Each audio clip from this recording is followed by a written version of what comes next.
Wel, prynawn da gyfeillion, croeso cynnes iawn I chi i'r llyfrgell ac I siambr y cyngor. Os nag I chi'n mwynhau y sgwrs, fyddwch chi'n siŵr o fwynhau yr olygfa.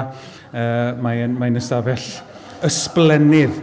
Dwi ddim eisiau awgrymu am eiliad na fyddwch chi yn mwynhau y sgwrs. Mi fydd y sgwrs yn wefreiddiol, dwi'n gwybod hynny.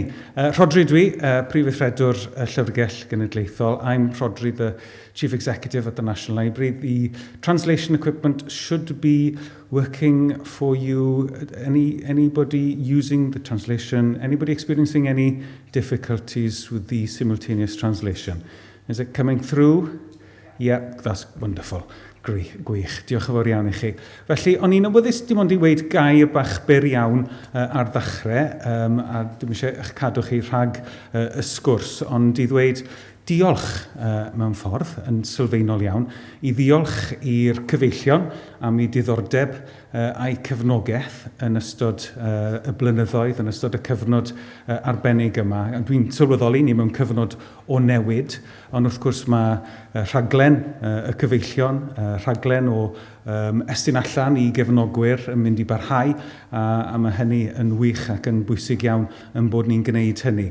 Ond o'n i'n meddwl am gyfraniad y cyfeillion yn arbennig yn ystod y cyfnod diweddar, oherwydd I ni wedi gweld derbyn hunan bortread Cyffin Williams. Diolch I heilioni y cyfeillion yn gynharach eleni, ac I ni hefyd gallu croesawu yn ddiweddar iawn dau brentis newydd, dau cydweithiwr newydd I weithio gyda ni ar yr ochr cadwraeth. A mae hynna mor bwysig, oherwydd dwi yn y rôl yma yn cael y fraint o hebrwng yn aml ymwelwyr i'r llyfrgell sydd yn ein wleidyddion neu'n bobl mewn swyddi a dylanwad arbennig, a mae'n bleser wastad ymweld ag ardaloedd lle ni'n gwneud y gwaith tu ôl i'r llenni, ac un o'i chafbwyntiau pawb yw'r ardal cadwraeth, oherwydd maen nhw'n gweld y gwaith crefft, gofalus dros ben. Mae'r tîm o brentisied sydd wedi cymhwyso a llynedd dwi'n credu, Julian yr Hydian, maen nhw wastad yn barod hefyd I arddangos y gwaith maen nhw'n wneud ac I ddifyru ein gwesteion ni, sydd yn synnu a rhyfeddu ar y gwaith mor gywrain, y gwaith maen nhw'n gallu wneud I atgyweirio llyfrau prin, llawysgrifau a dogfennau gwahanol, hyd yn oed ffilm a ffotograffau yn ogystal. Felly diolch I chi am eich cyfnogaeth dros y blynyddoedd. Diolch am y gefnogaeth nawr sydd yn helpu ni I gario ymlaen gyda'r gwaith craidd hynod o bwysig hynny o dderbyn a diogelu casgliadau gwerthfawr dros ben sydd yn adrodd stori pobl Cymru. Mae'n fraint yn wir. Felly, a diolch i'r pwyllgor hefyd am I gwaith nhw, Gwenda ac I bawb yn y pwyllgor am eich diddordeb a'ch cefnogaeth. Felly, dyna ddigon gen I. Pan siarad sydd ddiwetha gyda'r cyfeillion, oedd y to yn yfflon uwchben stac llyfrau 1 a 2. Erbyn hyn, chydig dros flwyddyn y ddiweddarach, mae'r to wedi atgyweirio. Ac mae'r casgliadau unwaith eto I chi'n gallu bod yn hyderus mewn dwylo da ac o dan do o safon gyda llechi blaenau ffestiniog ar ei pennau nhw, sydd yn bwysig iawn I bwysleisio dwi'n credu. Felly, diolch yn fawr iawn I chi gyd, a dwi'n mynd I drosglwyddo nawr yr wenau I David Pritchard I gyflwyno Tim a natur y sgwrs heddi. Diolch.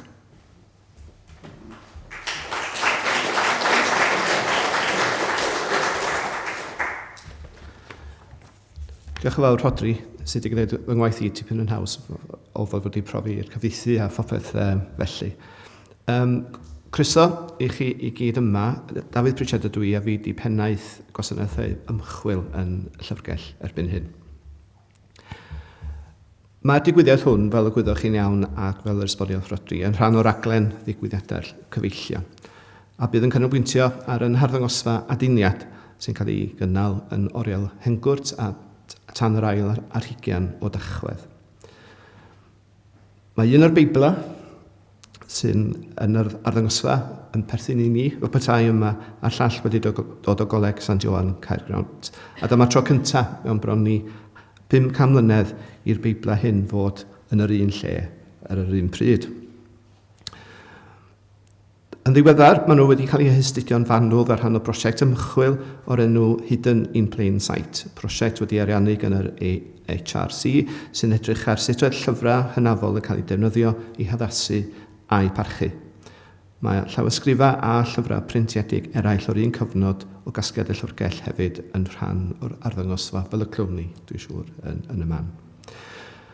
Wel, Timothy Cutts sydd hefo ni heddiw wrth gwrs, fel chi'n gwybod, a fo Timothy ydy Pennaeth Llyfrau Prin Llyfrgell Genedlaethol. Ymunwch Timothy a Llyfrgell y 1995, felly dwi'n siŵr allwch chi'n neud y som hwnnw, wedi bod yma dipyn amser. Ddim cweit mor hir y fi, chwaith.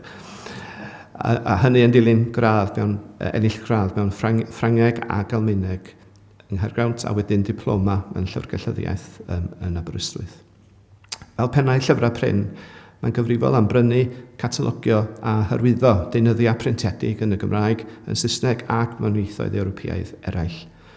O gyfnod dyfeisio, argraffu a theip symudol yn y 15fed ganrif hyd at ddiwedd cyfnod y wasg llaw o gwmpas 1830, yn ogystal, wrth gwrs, â chyhoeddiadau modern y wasg breifat. Sgwrs ferdd bydd gan Tim heddiw, rhyw chwarter awr mi yn ddeud wrth ei fydd y sgwrs ei hun. Mae'n gyfle wedyn i chi holi cwestiynau, ac wedyn mae cyfle i chi fynd draw i weld yr arddangosfa, os ydych chi wedi bod, a mi fydd Tim o gwmpas. Mae tipyn hon ych chi ffitio mewn i'r lle, ond dwi'n siŵr y gnwch chi eich gorau. Felly, arwch chi grysau Tim, sgwatha.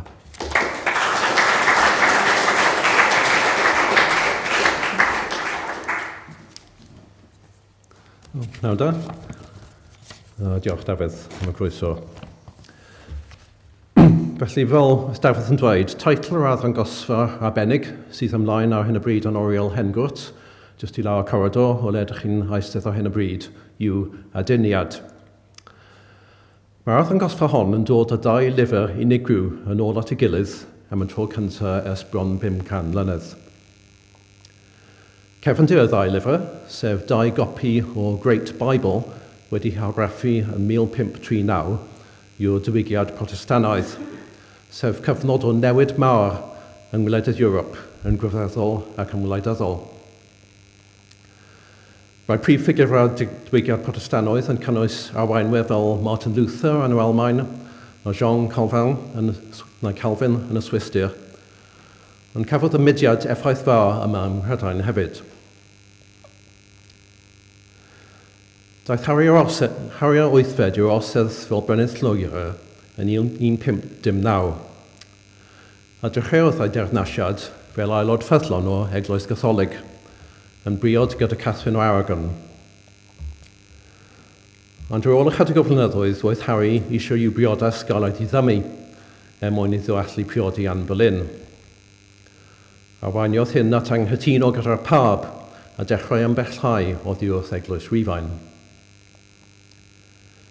Yn 1534, apwyntiodd y brenin Thomas Cromwell fel ei brif weinidog.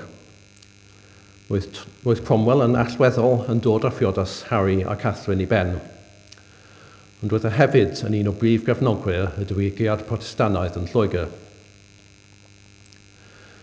Un o brif egwyddorion y digwyddiad Protestannaidd oedd rhoi ysgrythu'r i'r bobl yn ei hiaith eu hunain. Cyn hynny, roedd y Beibl ar gael yng Nghymru a Lloegr yn Lladin yn unig, ac roedd y syniad o gael yr ysgrythu'r yn y iaith frodorol yn cael ei ystyried fel her i awdurdodau'r eglwys. Ond roedd Thomas Cromwell yn ddigon pwerus i fentro trefnu'r Beibl cael ei gyfieithu o Saesneg. Y prif gyfieithydd oedd Miles Coverdale. Roedd Coverdale wedi cael ei ordeinio yn Norwich yn 1514 ac ymunodd â brodyr St Austin yn Caergrawnt. Cwrdd â Thomas Cromwell rhywbryd cyn 1527, a flwyddyn ganlynol gadawodd yr Awstiniaid a dechrau pregethu yn erbyn rhai o ddyfodau'r Eglwys Gatholig, cyn ffoi i Antwerp, lle mae tystiolaeth yn awgrymu bod wedi cynorthwyo William Tyndale gyda'i gyfieithiad o'r Beibl i'r Saesneg. Ar ôl i Tyndale cael ei ddienyddio yn 1536, parhaodd Cyfeillion gyda'r gwaith cyfieithu, yn defnyddio ffynonellau Lladin ac Almaenig gan nad oedd yn medru Hebraeg a Groeg. Cafodd y cyfieithiad hwn ei argraffu am y tro cyntaf yn 1535 yn ôl pob tebyg yn Antwerp, ond mae'n cael ei nabod fel y Cyfeillion Bible. Mae salmau o gyfieithiad Cyfeillion yn dal yn cael ei defnyddio yn y llyfr gweddi cyffredin yn Saesneg. Roedd y cyfieithiad hwn hefyd yn sail i'r Great Bible. Bod argraffu yn Lloegr wedi dechrau gyda William Caxton yn y 15fed ganrif, doedd dim argraffwyr yn Lloegr o safon digon uchel i fodloni anghenion argraffu Beibl i'r brenin. Felly dechreuodd y gwaith o argraffu'r Great Bible ym Mharis gan François Renaud, un o'r argraffwyr gorau yn Ewrop ar y pryd. Dechreuodd y gwaith ym Mai 1538. Ond pan oedd tua 30% o'r argraffu wedi wneud, rhoddodd y pab orchymyn i atal y gwaith. Llwyddodd Cyfeillion i achub y taip a'r rhai o dalennau a gorffennwyd y gwaith yn Llundain gan Richard Grafton ac Edward Whitchurch. Y prif her ar gyfer Thomas Cromwell oedd perswadio'r brenin i roi sel bendith i'r cyhoeddiad chwyldradol hwn, ac mwyn gwneud hynny, cafodd 2 gopi arbennig a'i hargraffu, un i'w gyflwyno i Harri'r VIII a'r llall ar gyfer Cromwell ei hunan, a dyna'r 2 Beibl sydd yn angharddangosfa. Yn wahanol i bob copi arall, mae'r 2 gopi hwn wedi cael eu hargraffu nid ar bapur, ond ar felwm, sef crwyn anifal. Maen nhw hefyd wedi harddio nhw'n foethus mewn lliw gan artistiaid mwy ar blaenllaw cyfnod, a chi'n gallu gweld rhai o lluniau arbennig yma ar y sgrin. Mae brif didalen, felly nid hwn, hon yw un o didalennau sy'n dod tan y ffordd trwy'r Beibl, ond y brif didalen, deitl, yn llun trawiadol yn dangos Harri'r VIII yn rhoi Beiblau i Thomas Cromwell a'r chesgwb Grant ar y pryd o Thomas Cromwell.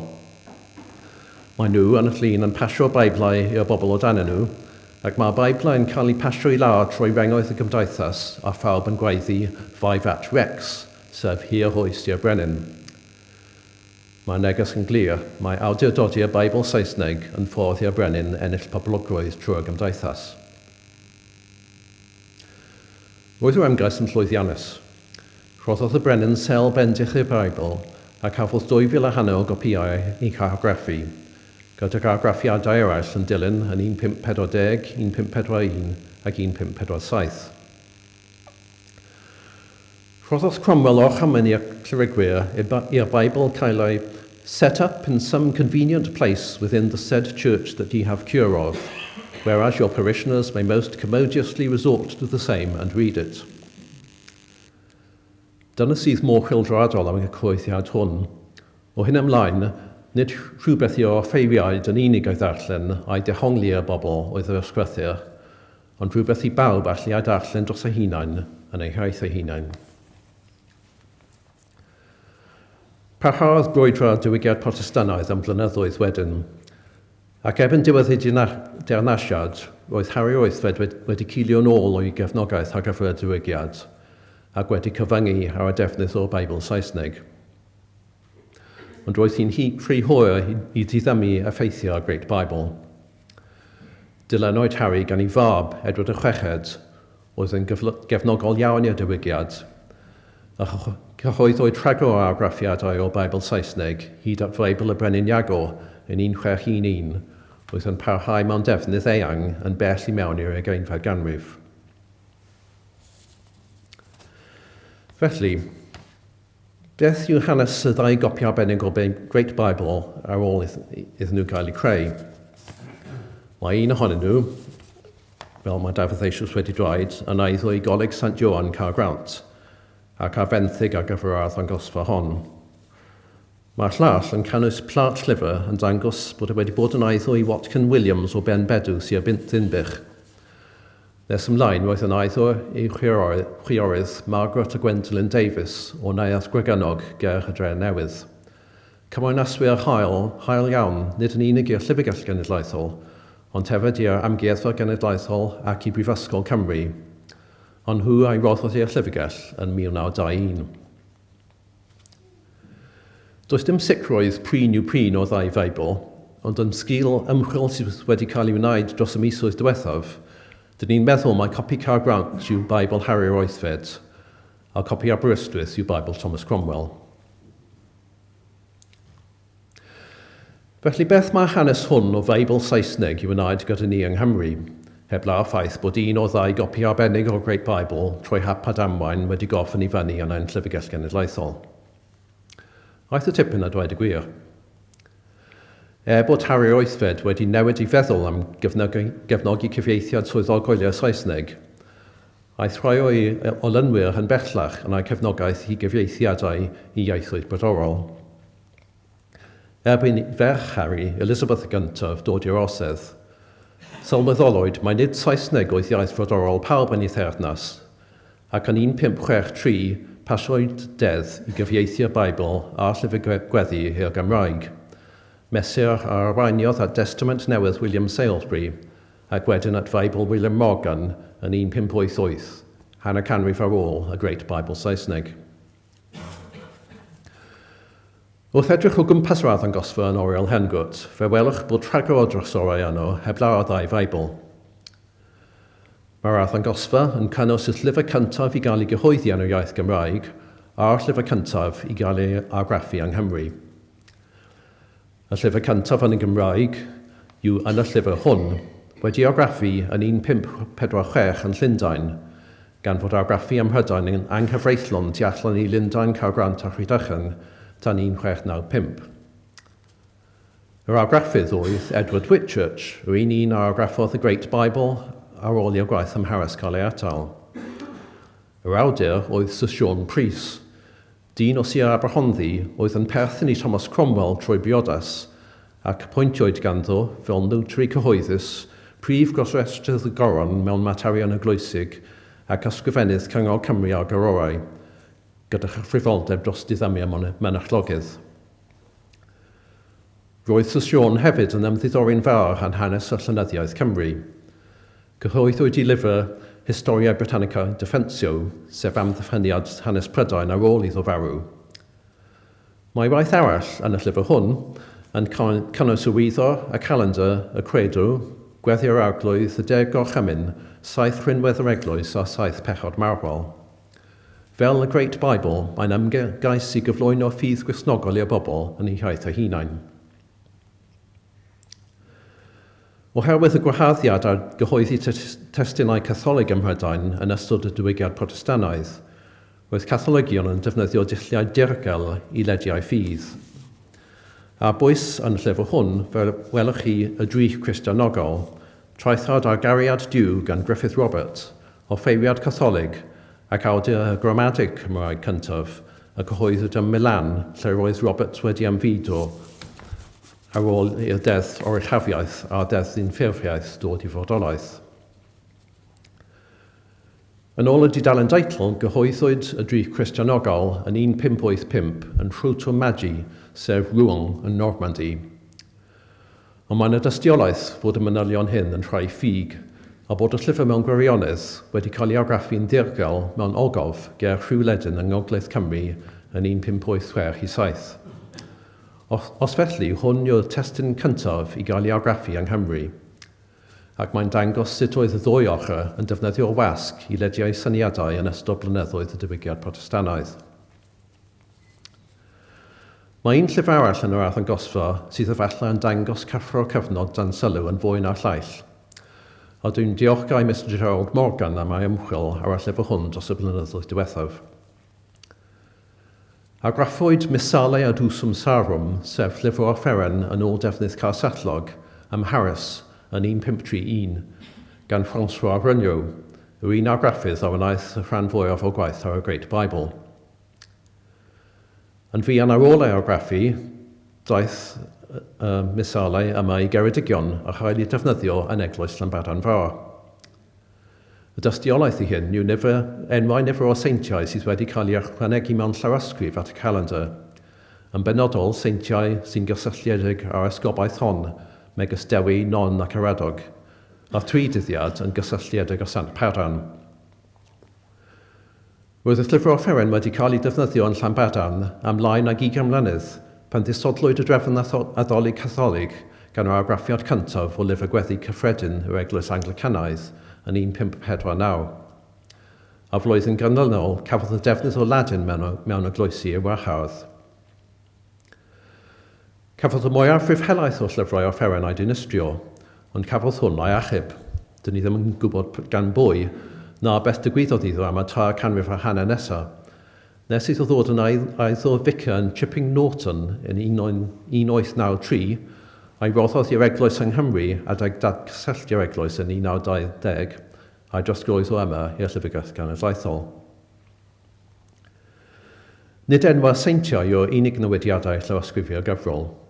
Mae cyfeiriadau at y pab wedi cael eu croesi allan, ynghyd â cyfeiriadau at Thomas Becket a'r hesgob Cargaint oedd wedi gwrthryfela yn erbyn brenin Harry arall, Harri'r VIII. Ar y dudalen sydd ar agor yn yr arddangosfa, mae gweddi wedi ychwanegu mewn llawysgrif a gyfer y brenin Harri'r VIII a'i frenhines Anne. A'r enw Anne wedi groesi allan a'i newid i Jane. Felly mae'r llyfr offeren hwn a gafodd ei achub rhag cael ei dinistrio yn dangos sut oedd y newidiadau chwyldroadol oedd yn digwydd yn grefyddol ac yn wleidyddol dros Ewrop, ac ar arweiniodd at gyhoeddio'r Great Bible wedi cael effaith sylweddol hefyd yma yng nghanolbarth Cymru. Mae'r llyfrau sy'n dystiolaeth i'r newidiadau hyn wedi cael eu haduno yma yn oriel Hengwt, a dwi'n gwahodd chi i gyd ar ôl y cyfarfod hwn i ddod i weld yr arddangosfa hunan. Diolch.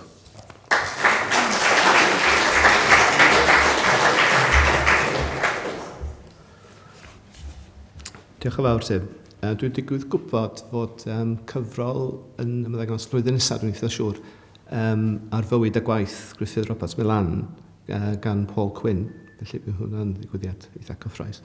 A mae ddiddorol, pan rwy'n sôn am goleg fel coleg Iowan yn Rhydychen, ti ar un cyfnod neu chydig cyn hynny, wrth gwrs, oedd rhywun fel bellach y sant John Jones, Iwan Jones, Trawsfynydd yn myfyriwr yno hefyd, felly yr holl Rhydychen.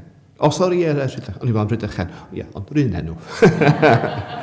Ie, sori, Rhydychen. Gai jyst neud un cyhoeddiad bach ar y diwedd fel hyn, os gai neges i fyny ar y ffôn. Sef cyfeirio at ddarlith neu sgwrs sy'n digwydd prawn ddydd Gwener yr wythnos hon yn y drwm am 5:00. Fydd yn trafod yr arddangosfa heddychwyr. A sgwrs fydd i rhwng Susan Davies Sitt ac Ellen Walker Siwta. Ac mae croeso, wrth gwrs, i chi ddod i weld yr arddangosfa fydd yn agor ar y dydd Gwener yma.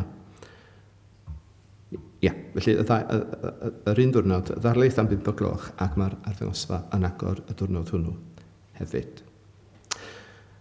Dyna fo, dwi'n meddwl. Ond diolch i Tim fawr iawn am ei gyflwyniad. Dilynwch o draw. Diolch hefyd i Heledd sydd wedi bod yn cyfieithu rhywle yn y cefn, siwr fod. Gobeithio bod chi wedi mwynhau a dwi'n siŵr gwelwn i chi eto. Diolch yn fawr iawn.